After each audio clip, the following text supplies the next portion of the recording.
Hello students. आज हम class 8th की एनसीईआरटी बुक का 4th चैप्टर पढ़ेंगे। Bipin Choudhury's lapse of memory. इसका फर्स्ट और सेकंड पार्ट हमने पढ़ लिया था। आज हम इसका थर्ड पार्ट पढ़ेंगे। After lunch time Bipin Babu realise that he couldn't possible carry on sitting at his desk and working. Lunch time के बाद में बिपिन बाबू ने महसूस किया कि वह आराम से डेस्क पर बैठ नहीं सकते और आराम से वर्क नहीं कर सकते। This had never happened in the 25 years he had been with the firm. जब से वो 25 साल से उस फर्म में काम करते थे, तो वो बता रहे हैं कि this had never happened in the 25 years। पिछले 25 सालों में ऐसा घटित नहीं हुआ उनके साथ में जब से वो इस फर्म में हैं। He had a reputation for being a tireless cautious worker, और वो उनकी प्रतिष्ठा इसमें है कि वो इस फर्म में मतलब एक अच्छे टायरलेस या केयरफुल और करेक्ट सजग व्यक्ति के रूप में उनकी प्रसिद्धि है उस फर्म में।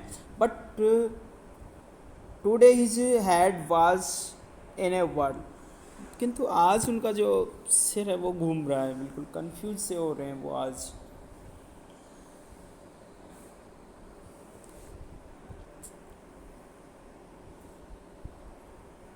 Back home at 2:30। जब वो घर पे 2:30 बजे घर पे आए, वो Bipin Babu lay down in bed and tied together his feets together.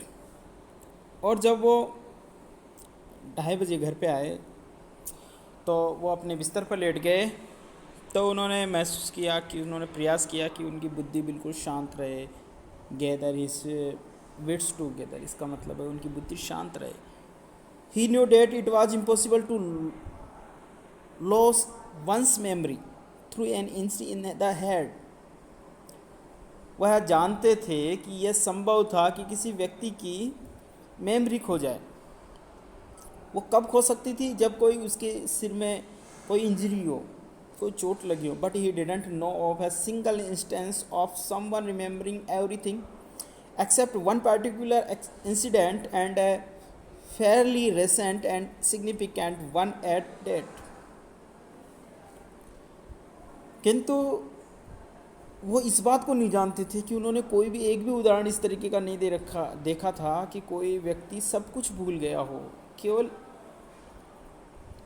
एक पार्टिकुलर किसी चीज़ को छोड़ करके उसको सब चीज़ें तो याद हो। जब सब चीज़ें उसको याद आ जाती है, लेकिन एक पर्टिकुलर विशेष बात है वो उसको याद नहीं आती। ऐसा उन्होंने कभी सुना भी नहीं था और वो ऐसा जानते भी नहीं थे।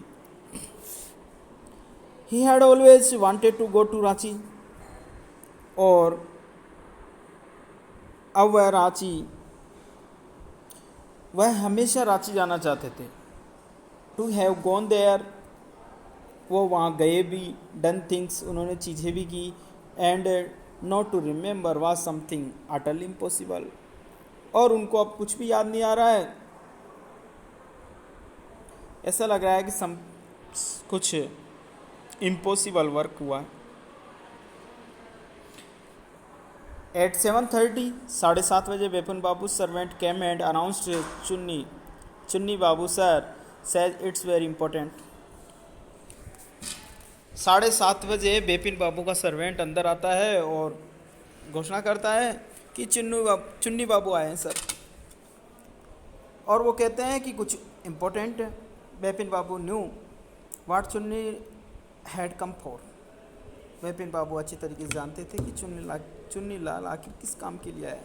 चुन्नी Lal had become at school with him, क्योंकि चुन्नी लाल तो उनके साथ में उनका स्कूलमेट रहा था, क्लासमेट रहा था। He had been having a rough time lately and had been coming to see him about a job। और उस समय पर चुन्नीलाल का बहुत ख़राब समय चल रहा था, रफ टाइम चल रहा था, और वह किसी जॉब की तलाश में उनके पास में आया था। Bipin Babu knew it was not possible to do anything for him. Bipin Babu जानते थे कि अभी उसके लिए चुन्नीलाल के लिए करना कुछ भी पॉसिबल नहीं है। टोल्ड हिम सो ऐसा उन्होंने पहले कहा भी था, but Chunni kept turning up like a bad penny. लेकिन चुन्नीलाल इस तरीके से टपक जाते हैं जैसे कि एक बेड पेनी के जैसे, जहाँ यहाँ पर एक इसकी मीनिंग दे रखी है turning up like a bad penny, it means appearing at a place where one is not welcome. इसका मतलब होता है कि एक व्यक्ति को ऐसे स्थान पे आ जाना जहाँ पर उसका कोई वेलकम नहीं है। तो इस तरीके का लग रहा। Bipin Babu sent word that not only was it not possible for him to see Chunni now, but not in several weeks. Bipin Babu ने यह कहलवा भेजा अपने सर्वेंट से कि यह पॉसिबल नहीं है अभी चुन्नीलाल से मिलना, और अगले कुछ अनेक वीक्स भी ऐसा नहीं हो पाएगा, अनेक सप्ताह भी ऐसा नहीं हो पाएगा कि मैं उससे मिलूं। But as soon as the servant stepped out of the room, it struck Bipin Babu that Chunni might remember something about the 50th trip. There was no harm in asking him. जब चुन्नीलाल के बारे में बिपिन बाबू ने अपने सर्वेंट से कह दिया उससे जाकर के बोल दो कि वह उससे नहीं मिलेंगे और अनेक सप्ताहों तक ऐसा होगा।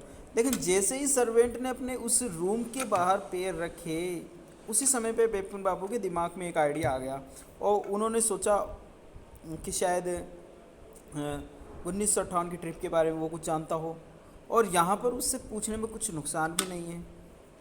Bipin Babu hurried down the stairs and into the living room. इसी वजह से बिपिन बाबू तुरंत जल्दी से शीघ्रता से बाहर गए लिविंग रूम में।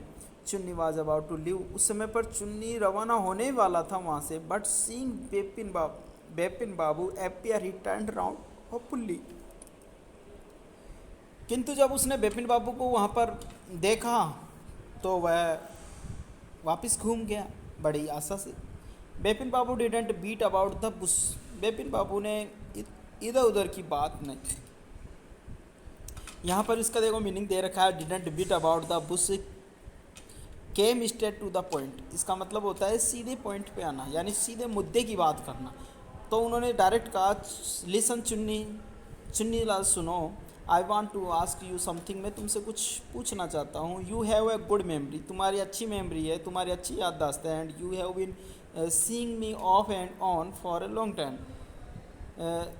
और तुम मेरे को बहुत सालों से, मतलब बहुत समय से मिलते आ रहे हो। ऑफ एंड ऑन इसका मतलब है बारी बारी से मिलते रहना समय के अंतराल में। Just throw your mind back and tell me. तो तुम पिछली बात याद करो और मुझे बताओ कि did I go to Ranchi in 58। क्या मैं 1958 में कभी रांची गया था? इसके बारे में मुझे बताओ। चुन्नीलाल ने कहा, Chunni said 58। It must have been 58 और वाज इट 59? तो चुन्नीलाल ने कहा कि 58, ये हो सकता है कि 58 हो अथवा 59 भी हो सकता है। You are sure that I did go to Ranchi? तो बिपिन बाबू ने उससे पूछा कि तुमको पूरा विश्वास है कि मैं रांची गया था कभी? Chunni's look of amazement was not unmixed with the worry. Chunnilal का जो नज़रिया था, अमेजमेंट जो उसमें था, अचंबा था, उसमें वो चिंताओं से भरा हुआ था। Do you mean you have doubts about having gone at all? तो उसने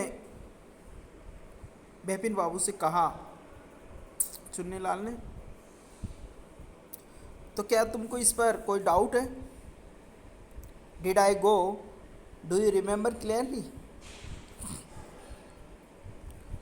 बिपिन बाबू ने उससे पूछा, क्या मैं वहाँ गया था? क्या तुमको अच्छी तरीके से स्पष्ट याद है? Chunni sat down on the sofa, fixed Bipin Babu with a long hard stare and said, Bipin have you taken to drugs or something? Chunnilal पहले तो सोफे के ऊपर बैठ गया और उसने उसके बाद में बिपिन बाबू को अपनी आंखें गड़ डाली वहाँ पर, यानी बिपिन बाबू की तरफ एकटक होकर के बोलता है वो, बिपिन क्या तुम ड्रग्स लेने लग गए या कुछ और चीज़ लेने लग गए? As far as I know, जितना मैं तुमको जानता हूँ, you had a clean record where such things were concerned. ऐसे मामलों में तुम, जितना मैं तुमको जानता हूँ, बिल्कुल स्पष्ट हो तुम। I know that old friendship don't mean much to you. मैं जानता हूँ कि तुम्हारी पुरानी मित्रताएं नहीं रही है, अच्छी नहीं रही है, but at least you had a good memory, किंतु कम से कम तुम अच्छी मेमोरी तो रखते हो। You can't really mean that you you have forgotten about the Ranchi trip. इसलिए वास्तव में ये ऐसा नहीं हो सकता, इसका मतलब ऐसा नहीं हो सकता कि तुम रांची ट्रिप के बारे में भूल गए हो। बेबिन बाबू had to turn away from Chunni's incredulous stare। बेबिन बाबू को जो टकटकी लगा कर कि चुन्नी लाल उसकी तरफ देख रहा था बड़े सावधानी से, उस नज़र से चुन्नी लाल को बेबिन बाबू को हटना पड़ा।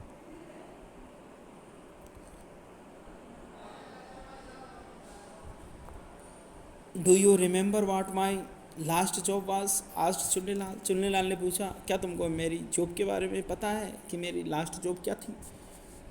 तो बेपिन बाबू ने कहा, of course you worked in a travel agency. मेरे को अच्छी तरीके से याद है तुम ट्रेवल एजेंसी में काम करते थे। You remember that and you don't remember that it was I who fixed up your railway booking for Ranchi. तो चुन्नी लाल ने कहा कि तुमको ये चीज़ तो याद है, लेकिन तुमको ये चीज़ याद नहीं है कि मैंने ही तुम्हारी रांची जाने के लिए टिकट बुक की थी। I went to the station to see off. मैं तुमको स्टेशन छोड़ने गया था। One of fans in your compartment was not working. और तुम्हारे कंपार्टमेंट में एक फैन था जो काम नहीं कर रहा था।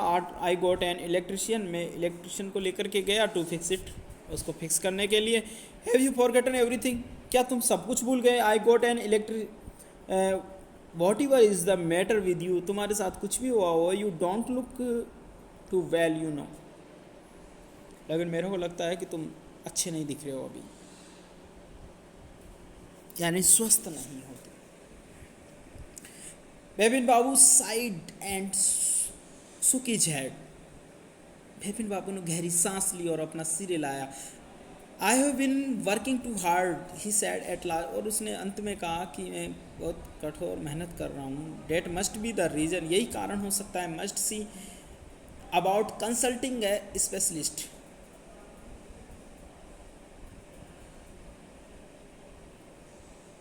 उसने कहा कि एक स्पेशलिस्ट से कंसल्ट करना पड़ेगा, परामर्श लेना पड़ेगा। Doubtless it was Bepin's condition which made a Chunnilal live without mentioning anything about a job. इसमें कोई संदेह नहीं है कि ये बेपिन बाबू की एक ये दशा थी। ऐसी दशा के कारण चुन्नीलाल को बिना अपनी जॉब के बारे में कोई भी बात कहे बिना ही वहाँ से जाना पड़ा। Paresh Chanda was young physician with a pair of bright eyes and a sharp nose। Paresh चंदा एक युवा फिजिशियन जिसकी जो दो चमकीली आंखें सभी की होती है। कहने का मतलब है उसकी चमकीली आंखें थी और शार्प नोज यानी पतली नाक थी उसकी। He became thoughtful when he heard about बेपिन बाबू's symptoms। वह बड़ा चिंतित हुआ, बड़ा विचार किया उसने जब उसने बेपिन बाबू के सिम्टम्स के बारे में, उसके लक्षणों के बारे में पता चला उसको। लुक डियर डॉक्टर चंदा सेड बेपिन बाबू डिस्परेटली। बड़े निराशापूर्वक बेपिन बाबू ने डॉक्टर से कहा, डॉक्टर चंदा लुक देखिए, you must cure me of this horrible illness. तुमको अवश्य ही मेरे को इस भयंकर डरावनी बीमारी से मुक्त करना चाहिए, यानी इसका इलाज करना चाहिए। I can't tell you how it is effective my work. मैं तुमको बता नहीं सकता है कि ये बीमारी मेरे को किस तरीके से परेशान कर रही है, यानी कि मेरे कार्य पर इसका कितना प्रभाव पड़ रहा है, ये मैं बता नहीं सकता तुमको। डॉक्टर चंदा सुक हिज हेड। डॉक्टर चंदा ने अपना सिर हिलाया। You know what Mr Chowdhury, he said, I have never had to deal with a case such as yours. Doctor Chanda ने कहा, मिस्टर चौधरी तुम जो जानते हो, तुम तो इस बात को जानते हो कि मैंने अपने जीवन में तुम्हारे जैसा कोई कोर्ट मतलब कभी भी इस तरीके का केस नहीं देखा है किया नहीं, उसको पूरी याददाश्त हो, अपने जीवन के बारे में सब कुछ जानता हो, लेकिन किसी कहीं की उसने यात्रा की हो और उसके बारे में नहीं जानता हो, तो इस तरीके का मैंने कोई केस नहीं देखा है। फ्रेंकली अगर ओपनली मैं कहूँ कि this is quite outside my field of experience, अगर खुले रूप से मैं कहूँ तो ये कह सकता हूँ कि ये मेरा जो कार्य का एक्सपीरियंस है, मेरा फील्ड है, जिस क्षेत्र में मैं कार्य करता हूँ, उससे बाहर की चीज़ है। But I have one suggestion, किंतु मैं तुमको मेरे पास में एक सजेशन है, एक सुझाव। आई डोंट नो, मैं नहीं जानता इफ इट विल वर्क, कि ये कार्य करेगा, but it is worth a try, it can do no harm. मैं नहीं जानता कि ये कार्य करेगा या नहीं करेगा, लेकिन इसको प्रयास करने में क्या है, और इसमें कोई नुकसान भी तो नहीं है। अगर हम ऐसा प्रयास करते हैं तो इसमें कोई नुकसान नहीं है। Bepin babu cleaned forward anxiously, leaned forward it means नीचे की तरफ झुकना। बेपिन बाबू ने बड़ी चिंता से नीचे की तरफ झुके। As far as I can make out, said doctor Chanda. Chanda ने कहा, जहाँ तक मैं जानता हूँ, मैं बता सकता हूँ। And I think you are of the same opinion, और मेरा सोचना है कि तुम्हारा भी शायद इसी तरीके का विचार रहा होगा। You must have been to Ranchi, तुमको अवश्य ही रांची जाना चाहिए, but due to some unknown reason, किंतु अन्य कारण के लिए नहीं। The entire episode has slipped out of your mind.